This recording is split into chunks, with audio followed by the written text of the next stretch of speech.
Okay, so let's go through.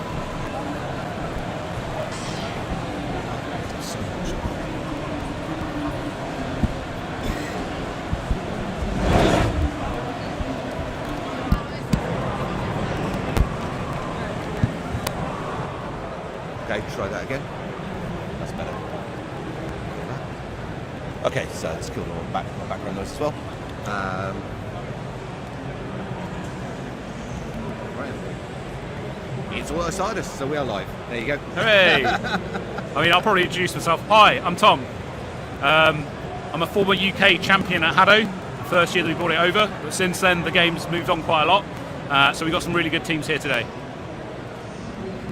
Okay, so today we're going to be playing HADO League, which is not really something that we've shown in the UK previously, although we've run plenty of tournaments on it. We've just been rubbish at actually recording it, or televising it, or showing everyone what's going on. So we're going to take you briefly through what is HADO League, how does it work, how is it different to what you've normally seen before, and then the teams we're going to be playing today. So HADO League consists of 7 games played as a single match. And you play those games back to back with exactly 100-second recovery between each round, between each one of those games as you go through. Now each of the games puts a different set of criteria on the teams. It's because what we wanted to see is a different skill set from the teams in each one of these games. So we don't want to just see the same game repeated 7 times. We want to see something different, something new each time they come on the pitch. So game 1 in each case is a standard 3-on-3 HADO game. 80 seconds, spend your points however you like, go play. Round 2, 3-on-3, but this time it's scale 1. That means they're not allowed to spend any of their points into the scale stat, so all their shots are going to be about the size of ping pong balls, so it's about accuracy. There's going to be an awful lot flying though, because they've still got all their points to spend, they just can't spend them there, so they're going to spend them on charge rate, they're going to spend them on speed, they're going to spend them on shields, so there's going to be some interesting play around that to see what teams choose to go with. Game 3 shifts to a 2-on-2 match, and obviously the number of players on the pitch alters the strategies you're going to play with, how it's going to work, and how things are going to flow through. Game 4, back to 3-on-3, but now it's a shields game. So each player starts with 1 point in shields, so that's three points spent by the team already.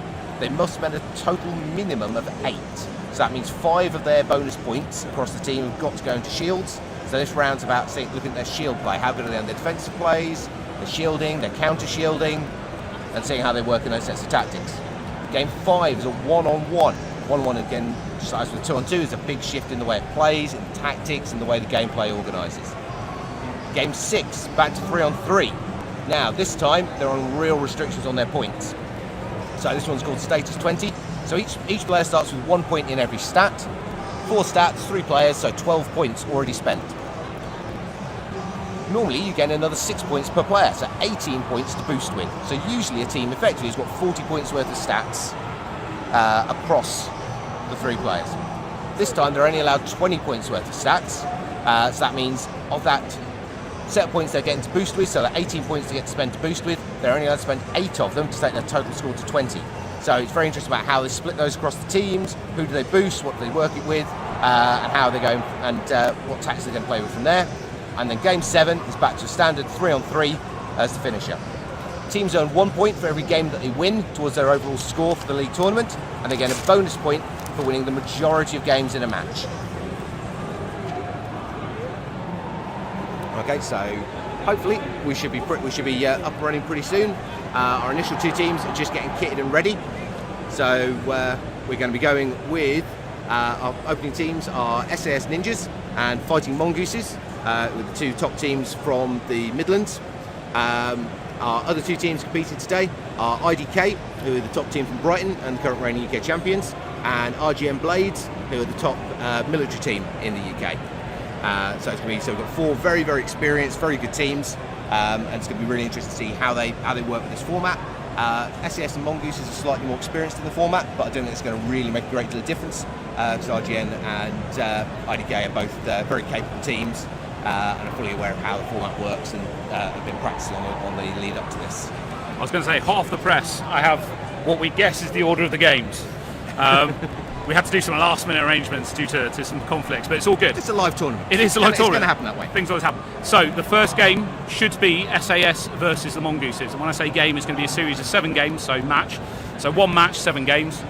After that, it's going to be IDK versus RGN Blades. After that, RGN are going to have to do 2 games back-to-back, so they're going to go straight into doing another game or match up against Mongooses. We will give them a bit of a breather between, so they can have a bit of a breather.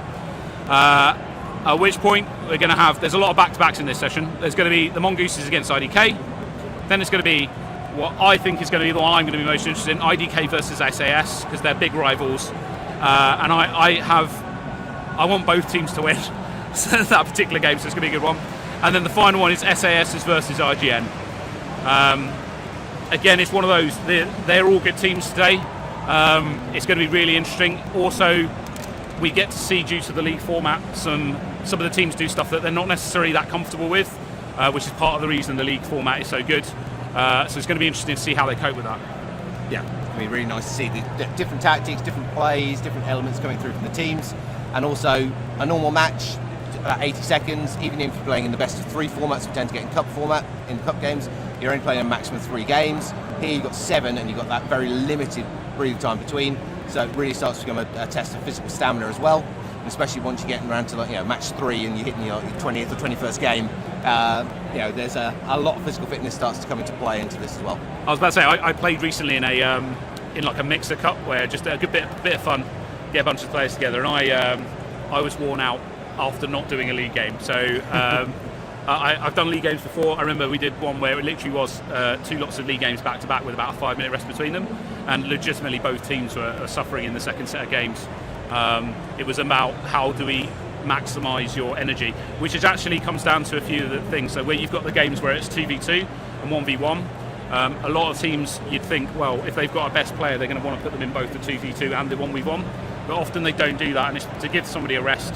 That extra 80 seconds or match break can actually be the difference in the next game, where they all need to get back in to do well. Yeah, some of the teams have also got subs, which is perfectly allowable. You can have 5 members on a team, so 3 playing on the pitch and 2 subs.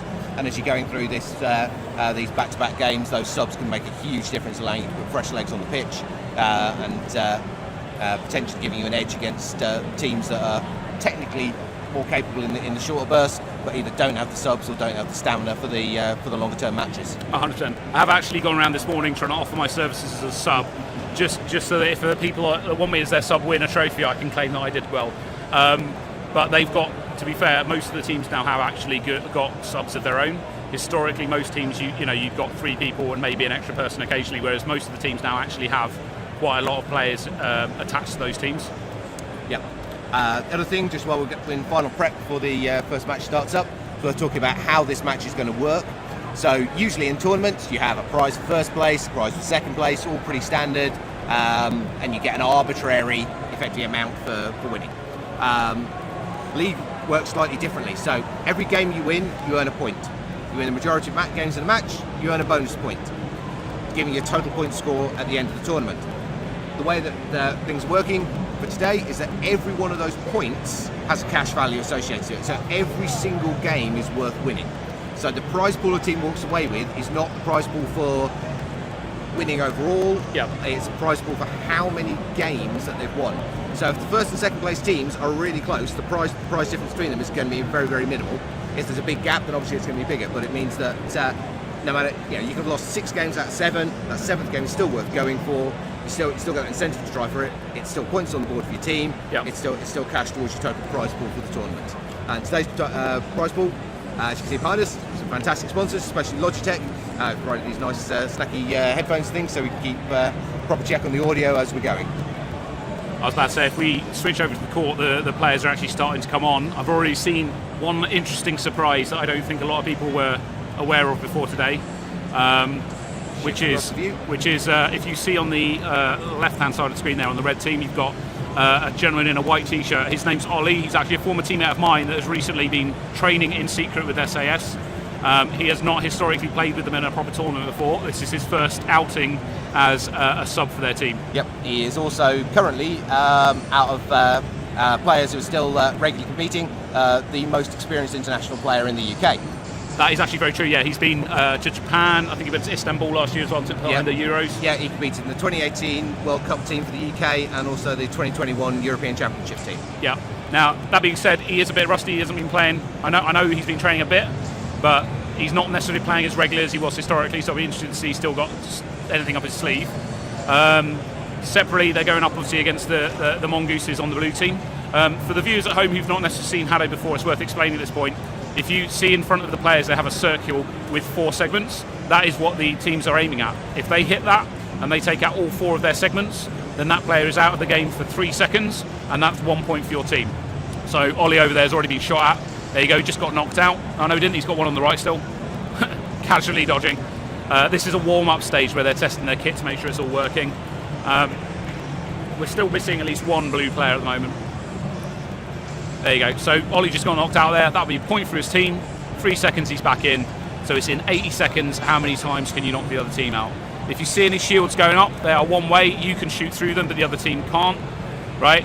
So fundamentally, if you try and get a shield up and get behind it, that's going to be quite good.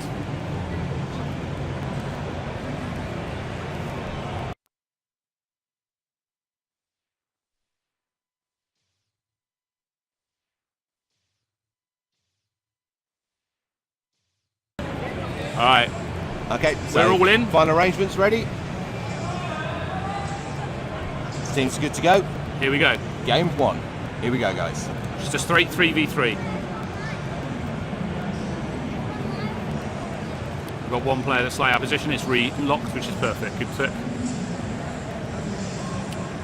Lots of fire coming out of blue team. Yep, nice opening movements there from both teams. Blue's first on the board. Okay, so you got Shamai on the left-hand side on the red team. He is pretty good at dodging, but he seems to be being targeted by the blue team, and they're actually knocking him out, which is very good. Yeah. Well, SAS Ninjas on red and Fight Mongoose on blue here are regular training partners. They know each other very well. The addition of Ollie on SAS Ninja's side is the X factor in this. He's not a player that they're used to playing against when facing against SAS. But these 2 teams who know each other very, very well. All right, red team keeping it calm there, have managed to pull it back. 2-point lead isn't that much though. Shamai's doing a good job at trying to draw fire. Yeah, Mongoose is pulling it back the other way now. This is such a close game. This is I've what we like to see. I've got a feeling this whole match is going to be close down the line. Instead, they train against each other so regularly, and in the in-house tournaments, it's generally 50-50 for whether it be Mongooses or SAS that's going to take the win each time. Tied up to the last 10 seconds. Red's just taken 1-point lead. 2 points. Are they going to keep it out there? Enough. Can they hold on to it? Nice. Okay. SAS take game 1, 11 points to 9. Everyone's scoring on both teams there. Yep, real nice play all the way through. So the map they're showing basically who scored what and when. Red 2 there, dominating, which is like Shamai, it's red 2. Normally you'd expect the teams to use a system called HADO Connect, which puts their names rather than player numbers. It makes it a lot easier for us, but they haven't. It does. Our own team being the team that haven't done laying that. the side down. Yeah. Professionals are the last thing. Okay, I'm going to reset round for the next game at this point. I'm actually going to disappear for a moment and then have a chat. As you said, basically moving towards game 2 now. They're on their timer now. They've got about 50 seconds to go till the beginning of game 2. Let's see, game 2, this is scale 1. So that means that basically the players cannot spend any points into the scale stat. So all their shots are going to be really small. So this round is about accuracy. So they've got to be absolutely bang on in the way they play and the way they operate. So like Mongooses are just substituting a player in for this round.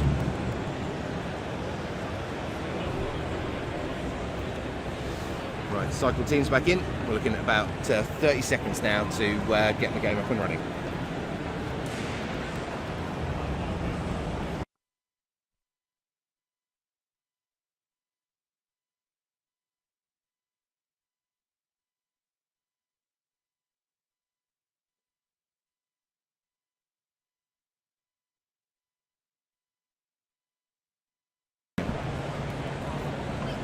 Hopefully I didn't distract SAS too much there. They've just subbed in Ash.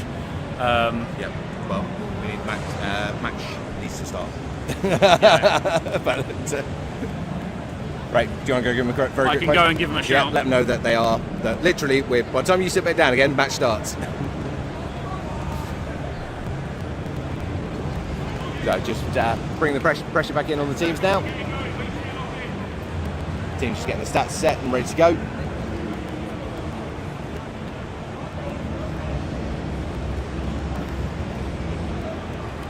Waiting on last member of Fighting Mongooses to enter play.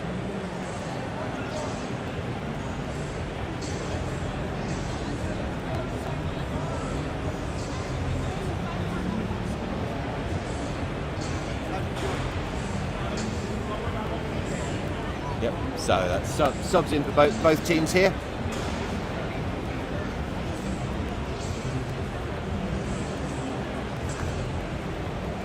Alright, here we go. Let's see how this new mix on both sides holds up. Here we go, round 2. Scale 1 match. So lots of small shots, we're going to expect to see a lot of them going very fast, and potentially some shield work mixed in there as well. So this round really pushes the accuracy of the players. It's very interesting. That team on SAS's side is a team I've never seen work together before, but they have the potential to be very good. Yeah, very mobile, very fast-paced team. I'd expect with that mix they've gone for pretty much pure firepower.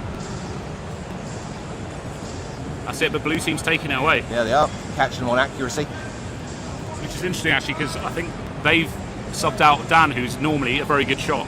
So, Yeah. but the rest of the team's coping perfectly fine without him.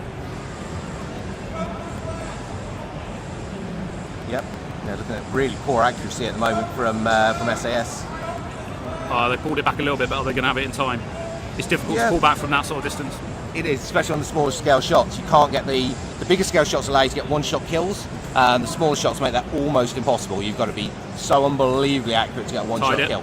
20 seconds left. So you actually have to chip away at your opponent, so you're going to take multiple hits to take each player down. So this one's going to go to the wire. Can SAS pull it back? I think 10 seconds, 2 points needed. Mongooses seem to may be well have better this one in the bag. Yeah, they'd be better at focus fire. 5 seconds, just 1 point. It's doable. Oh, Mongooses take it by a point. Awesome play from both teams there. Really well played. I'm not even exaggerating when I say I saw a round hit Tim's one remaining life just after the buzzer. If that had hit a fraction of a second before, they'd have been After in. the buzzer's too late. That's just how it works. Yep. Right, I'm going to cycle it quite quick because we want to try and make sure that we keep the game running. Yep. I'll make sure if it stays the timetable. Right, so next up is going to be just a straight 2-on-2. It'd be interesting to see who picks for who. Again, I'm going to go and motivate some people to make sure they keep moving.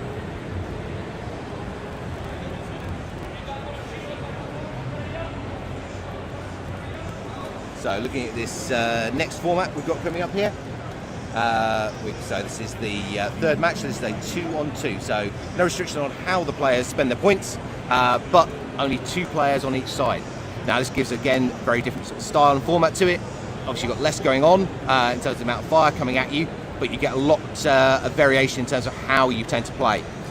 We tend to see quite a common tactic here of the teams effectively identifying who they think is potentially the weakest player on the opposing side and focusing all their firepower on that player and then trying to jump player to player. So they're always trying to play 2v1.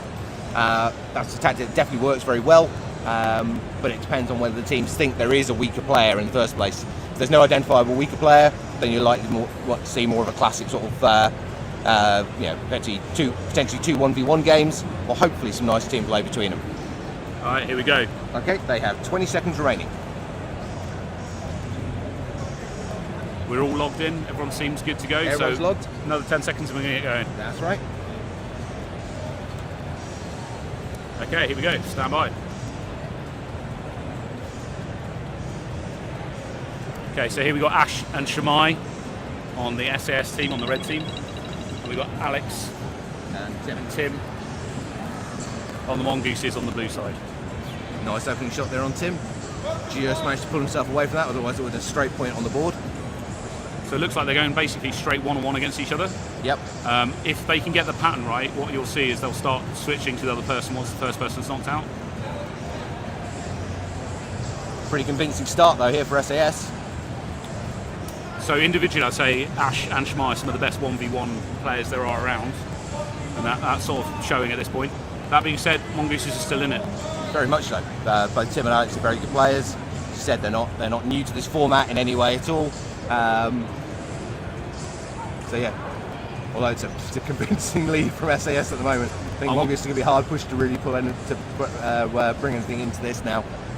I do want to see what the stats for player 3 is. I think Ash is going to be the star player here. I've seen some of the shots that are coming out. He seems to be getting quite a lot of knockouts. Yep.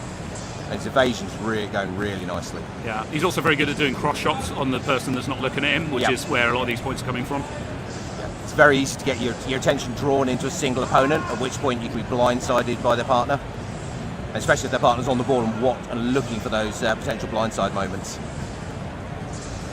It's interesting because what I'd say is I think Tim was a really good opponent in the last game. I mean, there you go, both red players getting 7 knockouts. Bang on. Yeah, 7 kills, 1 KO piece. So yeah, that's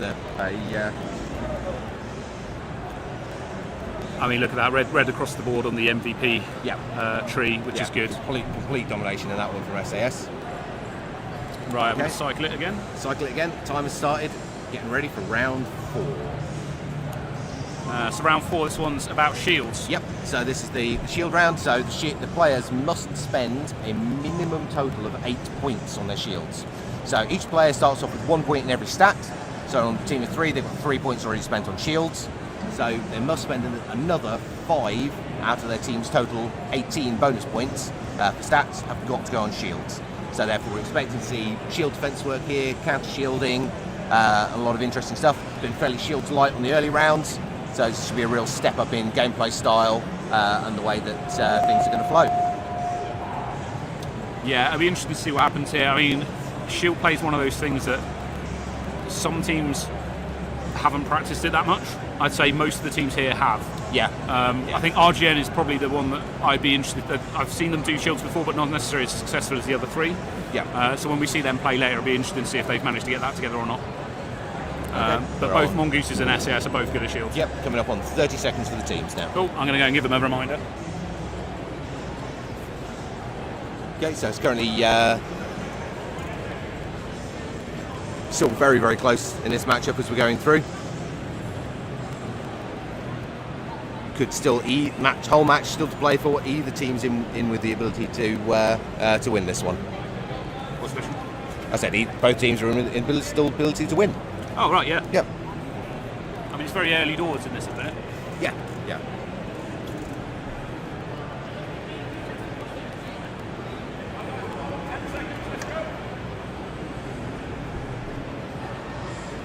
Just waiting for the last players to enter from Mongoose's team. Here we go. Oh, just trying to focus. There we go. We're all logged in. No, it's not. Bear with me a moment, I will go and double check.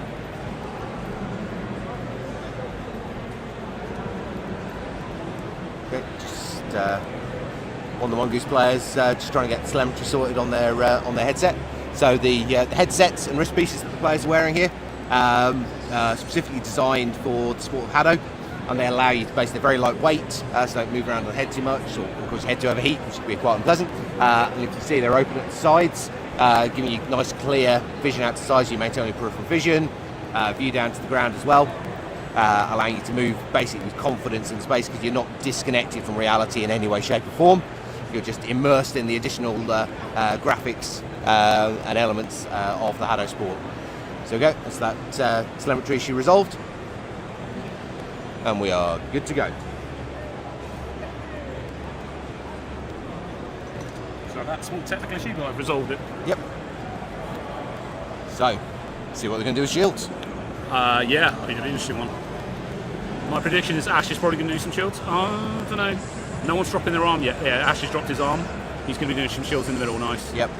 That nice low slide as you come in. Generally, if people see you coming in with a shielding point, they're going to fire towards you, try and take you out of play before you can get the shield raised out. So that nice little drop just as you come in helps you drop under those shots that have been thrown at you as you're coming up to bring the shield into play. Exactly. It is Alex on the opposite team is trying to counter those shields by keeping those shields up a bit later, but at the moment it's not working out for them. It's whether they can weather the storm till the end of the game and have some shields left to get some points back at the end. I know SAS put a lot of work into their counter shield play in terms of basically focus firing to get rid of them.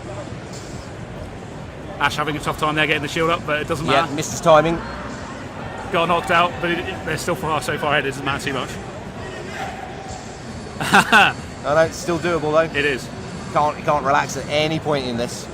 Shamai was shouting quite loud there. He was getting a bit stressed without a shield on the left hand side. Well, he's making him actually do some work. Yeah, Dodge. exactly. Oh, nice. Good counter. Beautiful double shield there. Yep. So obviously if you're behind a shield, you can't be shot by the other team, it's a big advantage. So the idea of the counter shielding is basically dropping a shield up in front of your opponent and thereby negating their shield. Nicely done. Convincing win there, and yeah, player 2. I'm guessing that was Shamai, I'm not 100%. Yeah, player 2 with Shamai. Yeah, we're saying it around to the next game. So next up is the one that I always like watching, the 1v1. Yep. These are the ones that I'm going to be looking forward to. There's a lot of movement here. There tends to be a tendency towards high shot speed and high shot scale, but low charge rate, and shields are really not a great part of a plan here. It's more of a duel where moving back and forwards across the pitch is a lot more relevant. So if you have the opposite team push to the front line and do a volley at you, that's when you want to be back getting out of the way. But then that's your chance to then push forwards. So often there's a lot of backwards and forwards to the front line in a 1v1. Again, I'm going to go and shuffle people along and make sure they cack on. Okay, guys, so team's just getting ready. They've got 80 seconds of their 100-second wait just to get themselves sorted out. And they're currently picking and choosing. Although I believe it looks like Ron SAS making a choice that Mongooses have issued a direct personal challenge, which could be a tactically good move on their behalf to try and challenge the player of their choice. I was about to say they taunted them into it, so... Yeah. So it's likely to be a head game, but let's see if it works for them. Yeah, I mean, I'm a big fan of anything you can do within the rules to give yourself an advantage, and in this case, a bit of taunting has got them what they wanted. A bit of smack talk is always good. It is. So in this case, the two players in question, you got Dan is a very good shot. He's also not bad at dodging either. Ollie again can do both pretty well. It'll be interesting to see. This was not the match I was expecting to see in this round actually. No. Although from past history, Ollie's ability to play is directly related to whether he's hungover. Yeah, I did check when he turned up this morning whether he'd been drinking last night. If he had, he'll be on top form. Yeah. For some reason, he plays amazingly whilst hungover. Yeah, it's a bit weird. Okay, flicking back to the pitch, we've got 10 seconds to go.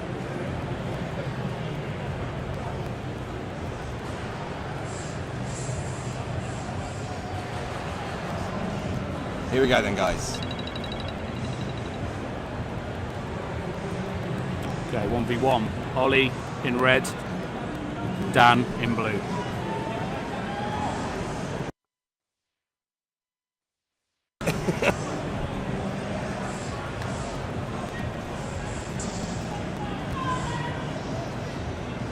Clips both ways. It's whoever can get the first point will have a massive advantage. Yeah, it is. You get that. You can keep that moment, that first point in, and keep build up some charge, keep the other player locked back. Ollie getting a bit more aggressive on the front line. Nearly got him then. Yes, okay, Ollie's got the first point. He's only got one life marker left in himself. It puts pressure on Dan though, he needs to come back. Yeah, he does. He's done it. And he's done it. 1 point apiece at the halfway mark. Really good timing there on that shot from Dan. He waited to count for Ollie's come back in and still hit him. Yeah. So obviously when players go out, they're out for 3 seconds. Obviously both sides know that. So when you see that KO flash up, doing that 1-2 count in your head and then opening fire, to get that angle and positioning right, you can even get an immediate kill as the player comes back into game, if they're foolish enough to stand still. Exactly. Dan's on the front line here. He's going for that kill. He's got to. He's got 10 seconds to play. He's down a point. He's got no choice. 5 seconds remaining. It really could go either way. Overtime. Oh, I'm going to overtime. Overtime. So first for overtime, wins. Yep, 10 seconds get your breath back. You don't regain any shields, any life markers. In this case, obviously, they're both going to come back on full life. So we're both in their knockout period when the match ended. Ollie's going for a shield. Just to give himself a bit of breathing room, get a bit of energy. Dan's going to have to waste some shots. I would have expected Dan to push forward and do a shield at an angle, but he didn't. Oh, he's done it though. Ollie needs to get that shield down. He'll wait for a moment for it to get weaker. Yep. This really is anyone's game. Another clip on Ollie. I think Ollie's getting tired though, but Dan is that life marker. Dan takes it.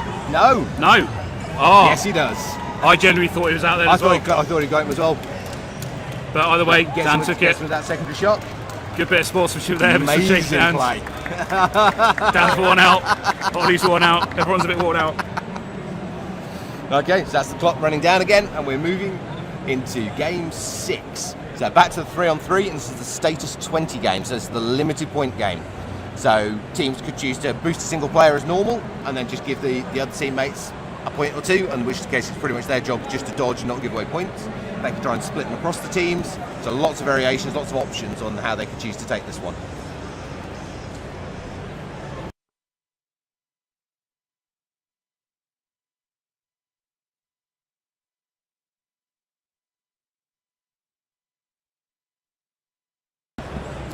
So yeah, it's going to be really interesting to see how they play on this one. And obviously, this match is pretty much going to go down to the wire here, with victories in the games going out to both teams. So still very much anyone's match to play for here. Really, really nice play from Mongooses. And we said that these two teams know each other very well. That they're regular training partners. They're constantly meet each other in tournament, and we know that. Neither one has got a clear and definitive advantage over the other side, as is being shown here with how close this match is being played.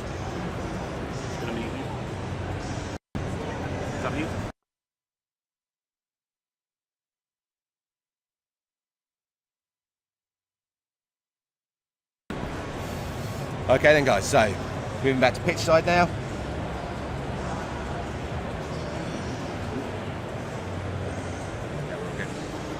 Warnings on the stream player there, but we're fine. Oh. Yeah. All right, here we Should go. be fine. Waiting for the blue team to final press now. I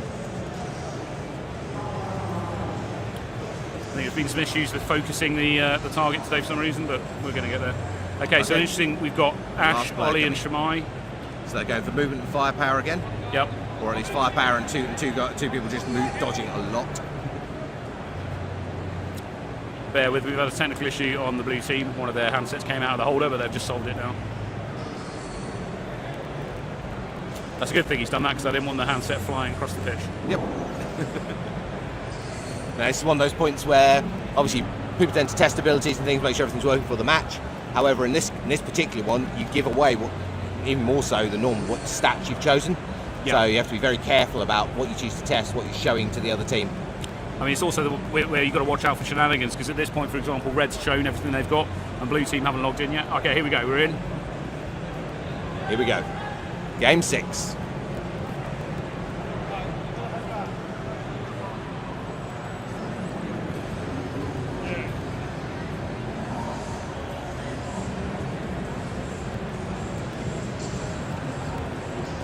Okay, so see there that SAS has split the points across players 2 and 3, and they've left player 1 basically as a decoy, which is Ollie in the middle. Which is an interesting choice, because out of the 3, I'd say he's the least good at dodging. So if you're going to leave someone as a sacrifice, I wouldn't necessarily take it on that way. Well, the advantage of doing it is the other team might focus him. Yeah. But they're not. Yeah, you got 5 and 6 on the blues there. If they're pumped up. Again, another very close game. Okay, red team's taking the lead by 2. You'll notice that Shamai trying to get down the left-hand side, Ash trying to get down the right. It's the same sort of tactic. If they can go down the edge and get a bit closer to the opposite team, it just makes it that much easier to hit somebody with a cross shot or close to target. Yeah, and closer your angles down for those cross shots coming across. Just single point in it, coming up on the 10-second mark. Mongooses can still do it. Absolutely, this is still anyone's to win. Everyone's remaining calm, which is also really good at this point. Brilliant evasion work going on both sides. I was about to say, this is a low-scoring game. That's good. Yep. Really nice play again, both sides. So that's the countdown clock started, and we're getting ready to go into the 7th and final game of this matchup. So set on the 7th game, we return back to the classic 3v3 format. Nice standard game of HADO to finish us off. 20 points how you like, no restrictions. but obviously you've just played 6 matches back to back. Yeah, I was about to say they'll be worn out at this point. Yeah. This is where the fitness comes into it. Yeah. Later on, we are going to have a run like this where someone's then got to go straight into another 7 matches, normally with a bit of a break, maybe 5 minutes or something between. That's when the fitness is really going to come into it. Every single team today is going to have to do that, so it's relatively fair across the board. Yeah, the whole timetable has been done so that everybody ends up with a back-to-back, rather than it being a disadvantage for just 1 or 2 teams that are coming in. So we're coming through now. We've got about 40 seconds left before the beginning of Game 7. So the way the 2 teams have gone against each other has been absolutely fantastic. Really, really nice gameplay, good tactics, both sides. Be interested to see how the 7th and final game now plays out. I have returned. I can see you've returned. Yep. So can they. Apparently I appear on screen when that happens. Yeah. Okay, so we've got the teams forming up. So we've got SCS have gone back to across the pitch sort of their main team, as it were. Yep. So it's the current lineup for SAS: Ash, Shemai, and Neha. Facing off against another new mix for the Mongooses. I was about to say the Mongooses have got a lot of players they can draw from. They do, and they're making the most of it this match. Well, Mongooses and their sister team Universe A, again, are training partners, and they've got both teams. They've effectively got both teams here. So 2 of Universe A have joined Mongooses for this tournament as subs to allow them to get into their gameplay. So moving to the last few seconds, teams get registered for this final game of the match.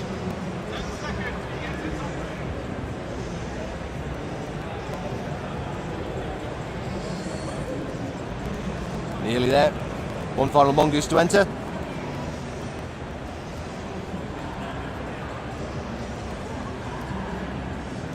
Part of the problem with this format is there's lots of people trying to talk about tactics and they don't have a lot of time. Yep. So often in this situation they're playing for that extra few seconds, which is a bit cheeky. Try and push, trying a little bit of a breather, but yeah.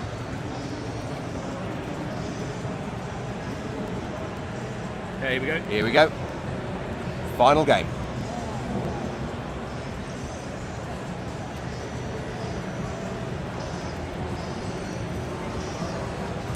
And then we just got to work out who's won. Yeah, I was about to say we didn't write that down, did we? No, you had one job. Yeah, well. Sorry, we've got a stream. We can go rewatch it.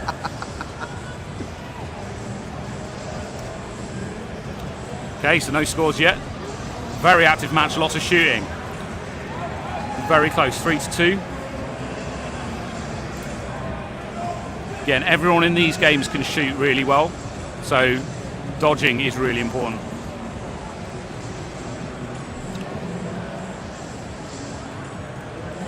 Coming up on the halfway mark. SES have got starting to get a nice lead, but seen matches flip around from higher leads than this. The one thing I've just seen, stay complacent at all. Yeah, the one thing I've just seen that I'm really happy to see is Shemai's cross shot ability has gone a lot up higher. Historically, it was a weakness he had, but he's been doing some really good cross shots in this match. That's going to win them a lot of games. Yeah. That being said, he is being focused at the moment. He's being very much focused. I mean, Shemai is a huge threat. He's a very consistently high-scoring player. And basically, if you're going to pick someone on the other team to focus on, you focus on their highest point score player, because that's the player that's winning them the games. The other players, especially if they're in more support roles, they're a lower threat in terms of that point score. Convincing final win there for SAS. I recorded that one. You recorded that one? Yeah. So we know that they won one game. They won one game. Yeah. Well done. I'm pretty sure they're safe to say they won the match. Yeah, I mean, it was close, but they took the match. Right, I'm going to leave you here. I'm going to go help organise. Okay then. So we're going to be moving around to our second matchup soon. We're going to do a bit of a chat about how that last one played through. A bit of analysis on the teams for you before we move through to match number 2. So match number 2 today, when we move through to them, is going to be RGN Blades, which is the RAF's esports HADO team, against IDK, who are the lead team from HADO Brighton and also the current reigning UK champions. So IDK and RGN face off against each other at the Summer Cup here at Insomnia, obviously also part of the ESL Premiership, back then in the Easter weekend. and it was a dominating win at that point for IDK. But both IDK and RGN have not, although they've practiced the league format, they've worked with it, they've not played competitively in this format. So it'll be interesting to see how it works. We'd expect IDK to take the first couple of games, looking at the format style, especially like the whole 3-on-3 setup. But when we start getting to the 1v1s and the 2v2s, there's some very good players on the RGN team, especially on the 1v1 setup. We'd expect them there for that to be Kangas, that represents the RAF in the 1v1. He's one of the few players who 1v1 can really take on Shemai with any sort of decent chance of actually winning on that one. So yeah, be good to see how that one rolls through.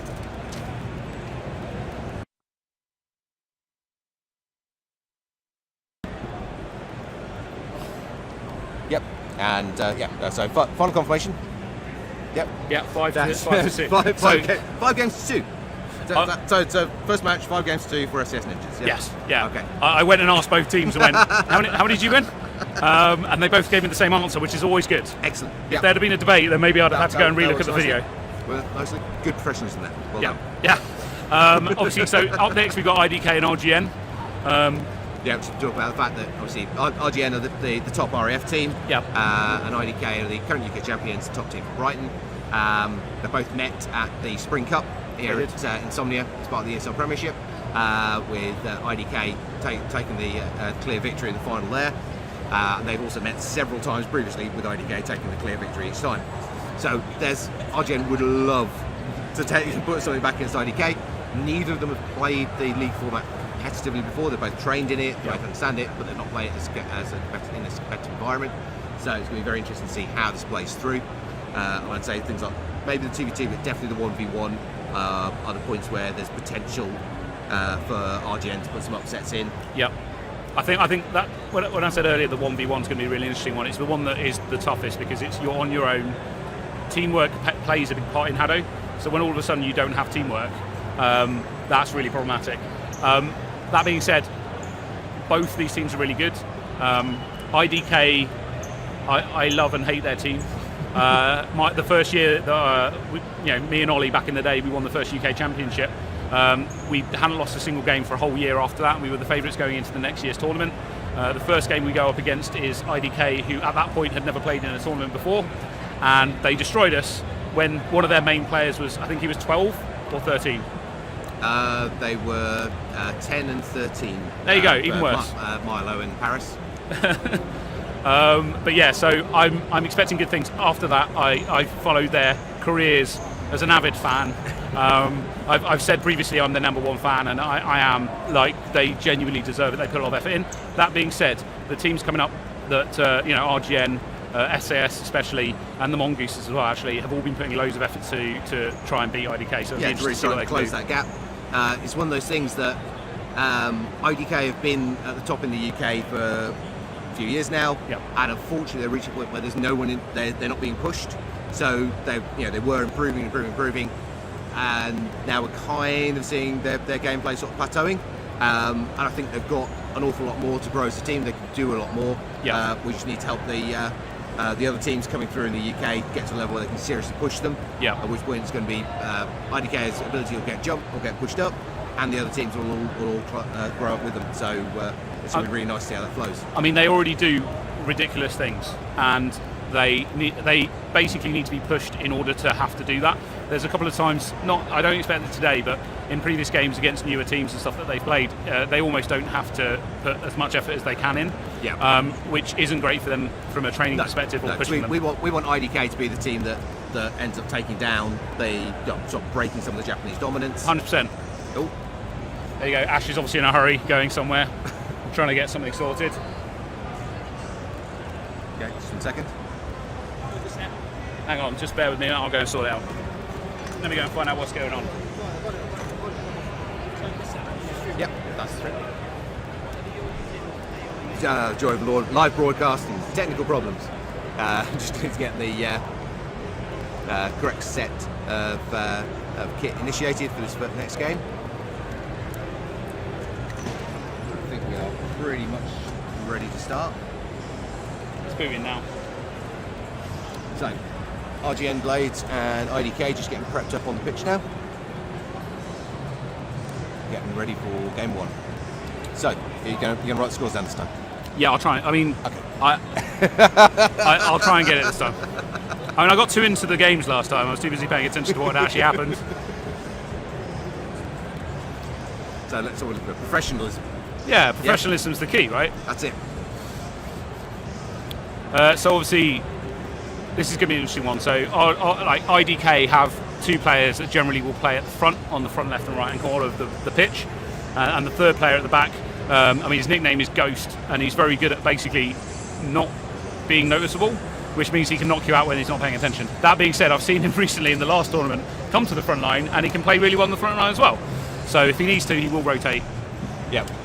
Although, obviously, it was only you that gave him the nickname Ghost. No, that's legitimately, he actually... Oh, maybe I gave him the nickname. No, you gave him the nickname. They've now started referring to him as Ghost. Oh, well, there you go. So it's stuck. Well, he deserves it. He's a good player. I was about to say, that being said, RGN have got some good players as well. They've been around a lot. They know how to play. They're quite experienced. We've got some players that have actually gone and played internationally as well, actually. So, but we're going to see what happens. It looks like everyone's in, so we're going to get started. Here we go then, guys. Game one of match 2. IDK in red versus RGN Blades in blue. So player 3 there at the front is Paris on the red team. He's very good at being mobile up and down. It helps that he's tall, because when he jumps up like that, he actually has quite a big height difference. Yeah. Yeah. To be fair, his playing style has developed significantly during his time playing, because he used to be the same size as his brother Milo. That's very true. Last couple of years, he's skyrocketed in height, which has massively altered his play style. So interestingly, they've got Milo in the mid position at the back, which is not normal. That's normally what we'd see the sort of Ghost position. Oh, there you go, he's coming to the front. So they've changed it up a little bit. Here's one of the nice bits that you do get with them, although you said they don't get pushed very regularly, that they do change the play style around. I think that's actually to help push themselves. Yes, it is, yeah. They'll specifically swap roles and things so that, if there's a team member who's weaker or less experienced in a particular team role or a particular stat build, they'll actively push the players into those roles to basically expand their skill sets and make them better all-rounders. 100%. Basically, they challenge themselves. I mean, look at Paris. He's basically solo standing on the front, dodging almost everything that's coming at him, while still knocking people out. This is ridiculously good play from him. He just did a one-shot knockout whilst ducking on somebody. That's the sort of play that, if they get pressured, they can all do. Yeah. I mean, Paris is the kind of guy you could stand like a metre away from for 5 seconds without him shooting at you and just not land a hit, isn't he, Tom? Yeah. So the last tournament that was in Brighton that I went to, I used the trash talk technique to challenge Paris to not move his feet at the start of a game, so I might have a chance of knocking him out. And so he basically gave me 5 seconds of standing with his feet planted. He did move the rest of his body, but his feet weren't moving, and I didn't hit him once. And then at the end of the 5 seconds, he also wasn't shooting me either. At the end of that 5 seconds, he immediately knocked me out. So he's a lovely bloke, sound player, but he's very skilled. I didn't write the score down, but I'm doing it now. Anyway, next up, we're going to have scale 1. Yep, so going back in this accuracy play. Obviously, actually not ever really an issue for IDK. But it's be interesting to see how RGN go on this, whether they go for the firepower route like SS and Mongooses did, or whether they start to bring shields into play here with the extra points now that they're not using scale. Yeah, I mean, it'll be interesting to see what happens. It's one of them, like, I think Paris is going to stay on the front. He seems to be his favourite position at the moment. Definitely front corner position, definitely seems to be favouring there, because he's got the agility and the speed to be able to take that position. Yeah, we've got Kangas and that on the other team. They're having a bit of a chat, trying to work out what they're going to do. They might change who they target. They might try and shoot some of the people at the back. If that happens, all that's going to do potentially is free up Paris to just take more shots in a more chilled fashion. Yeah. My expectation is that Kato will probably go shields. So coming up on the 10-second mark now.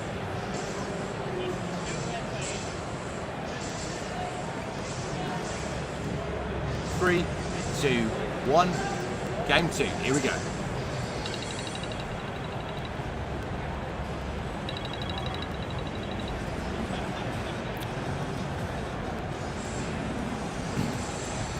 I mean, Paris. Yeah, shields is expected there from RGN Blades on the centre. Just creates a nice block to try and stop some of that crossfire. The problem is that although shields can give you that little bit of breathing space here, again, because the other team have had to take the points out to scale, there's a very high chance they've gone to charge rate and are therefore just going to focus fire the shields you put up. I was about to say Paris is doing some counter shielding on the opposite side. Gone down the shield route. Paris is a very good counter shielder, but that being said, RGN not doing too bad. That shield from RGN on the left front corner isn't very well positioned. He was a bit far forwards. 1 point apiece though. But it's still doing well. Yeah, halfway mark, and it's an even fight. IDK just edging in now. Or RGN going to be able to pull this point back. That was a really well counter shield. Position shield there. Paris has only got one more, so they're trying to get back without using it. He'll probably use it towards the end. Yeah, they're both arms down. He's going to do it now. Shielders are both down to one apiece. Yeah, that edge that through.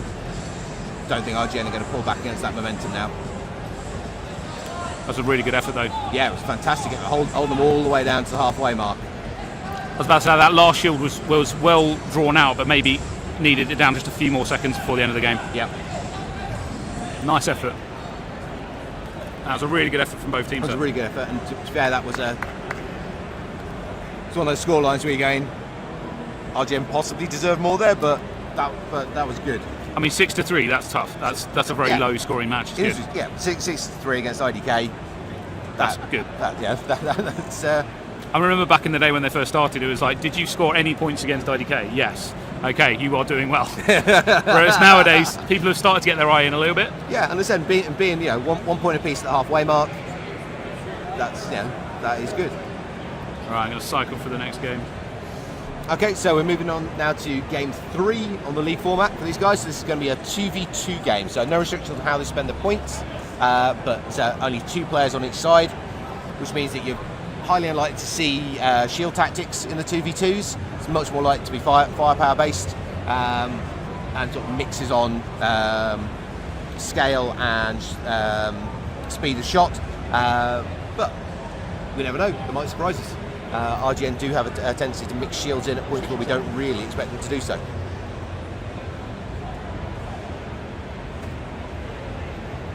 So 40 seconds left to play here. Sorry, apparently they've just switched headsets, so I've just switched over to the other set on the system. It looks like Paris is going to sit out from IDK, which normally what happens is it's difficult to say, but they'll probably put him in a 1v1. Paris will take the 1v1. Yeah. So that'd be interesting to see who RGN put in, because we'd be expecting Kangas to take the 1v1. Yeah, but he's equally, I think he is getting set up for this TV2. Chances are Kangas is a very good player, so he might be trying to do both. Very, very high chance Kangas will play all 7. Yeah, he is very fit, so for him the breathe is not as much of an issue. Yeah. Bear with me, I'm going to go and motivate them on a bit. Yep, time's ticking down.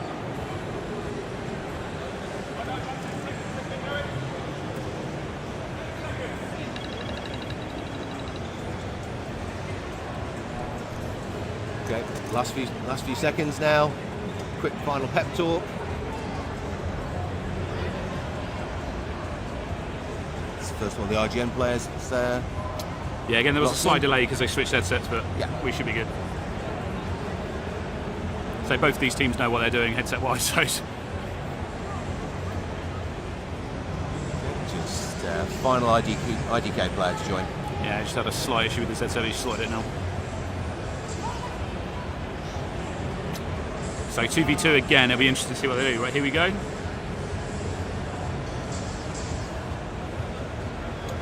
We get to see what Ghost and Milo can do. Yep. Against Kato and Kangas. Yep. I know. It's not getting to see him play without Paris is going to be quite interesting. It's one of those things that because Paris is, I suppose it's just down to just being taller. You tend to a lot of the combat roll coming out, okay. And he didn't even get knocked. That was good work. Oh, he got hit just on the way back towards the shield, but that was smart. That was just beautiful play from him. He throws them in for the crowd, and we love it. I know. He can't help himself. He's all about the combat rolls. It's also a lot easier to do in a 2v2 because you don't have as many people to run into. Nice. coming from the halfway mark, just 1 point in it.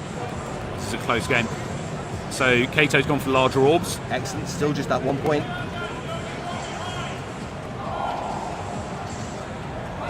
.30 seconds to play. That was close on that rear right corner. Okay, so you've actually got the Ghost as being the more aggressive player. Milo's hanging back, which is good to see. Getting Ghost, Milo's drawing a lot of fire, but they're just not managed to land anything on it. It's hard to hit someone within that far back. Right around that back corner. Well, no, that back corner can quite often be a trap. But, it can, yeah. He's playing it really well. The problem is, because he's so far back, you've got to come forward to hit him. Yeah. And then they're good at hitting you. Yeah. Brilliant play there from both teams, actually. Again, that was a very close game. It was so close up to the halfway mark, and then IDK just basically put the pedal down and started accelerating away from them. I was going to say, it's part of the problem, because when they have the lead like that, you have to take more risks, like coming further forwards. Yeah. And that, if there's a person who's good at shooting you, which they are, they can use that to their advantage. So it was well played, exactly how they played. Fantastic movement stats there from RGN. It's just showing how much IDK were forcing them to work to just try and avoid being hit. 95 metres is a really good distance move. Yeah. Right, it comes down to that whole thing that you can be accurate, you have great tactics and great strategy, but if you're getting hit, none of it matters. That's very true. You have to basically, first of all, evade the incoming fire. You've got to stay in the game, you've got to stay functional in order to actually be able to throw the shots back the other way. 100%. I mean, you saw in that last game, Milo made himself small in the corner. That was intentional. Like, he's trying to get people to forget about him, and then they focus their fire on his teammate. And when they do that, it frees him up to just do nice, steady shots at the other team that are nice and controlled. Yep. But equally, the couple of times they did fire shots at him, he moved and then went back, and they left it there. Now, if they'd have let him near the front, that'd have been much worse. But that was actually quite a good play from them. And really, same thing, really RGN nice played well. Yeah, it was. So game 4 now. We're back to 3-on-3 format, and this is the shields game. So we know that both RGN and IDK are very good on the shields. So it should be quite an interesting play in terms of the shielding and counter shielding work here. I think it might be a bit of it'll be a rematch potentially of the one we just had earlier, just with more points. In fact, a bit of a cheeky thing, I just saw Paris's wristband, and he is 100% doing shielding, which is we'd expect that because Paris is a really good shielder. He is. I've actually challenged